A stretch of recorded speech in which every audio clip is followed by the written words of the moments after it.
waxyaabaha guusha lagu gaadho iyo liibaanta oo sacaadada iyo liibaantu waxay leedahay asbaab qof kastaana sacaad uu baadi doonaya iyo liibaan siduu nabiguba inoo sheegay sala allahu calayhi wasalam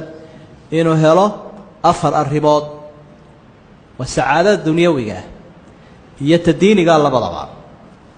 inuu helo diin wanaagsan iyo dal wanaagsan iyo dad wanaagsan iyo dunyo wanaagsan diin wanaagsan waa ta islaamka qofku markuu diinta islaamka ku dhaqmayo raacayo diintii wanaagsanayd buu haystaa qof kasta oo diinta islaamka haysanin wuxuu doonayaba ha hayee sacaado ma helayo badan baa sacaadada loo maray laakiin sacaadada meesha ugu horeysa laga helaa waa diin iyo iimaan man amila salihan min dhakarin aw untha wa huwa mu'min falanuhyiyannahu hayatan tayyiba la isagoo dhaaranaya wuxuu qofka iimaan yeeshay iyo amal wanaagsan nolol wanaagsan baan noolayn doona hayatan tayyiba waa sacaadadii marka qodobka u horeeya waa diin waxa labaad oo qofku sacaadada uu ku helay inuu joogo dalkiisa marka qofku markuu dalkiisa joogo waxa uu ka mid yahay khiyaarta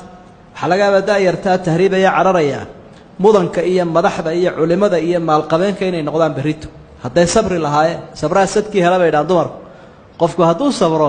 sadkiisa wuu heli waa dadkii madaxda noqon lahaa iyo mudanka la yaqaano ee la soo dhaweeyo marka qofku inuu dalkiisa joogo ayuu sacaadada ku helaya iyo inuu dadkiisa la joogo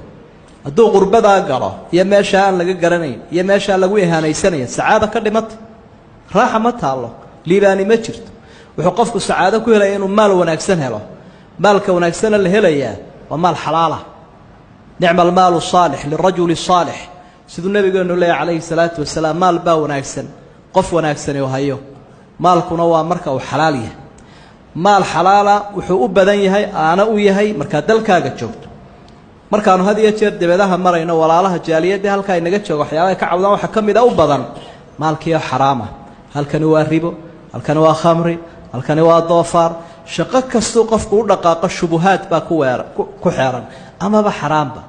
markaas qofku meel kasto u dhaqaaqo waxaad moodaysaa in xaraanta loo xulayo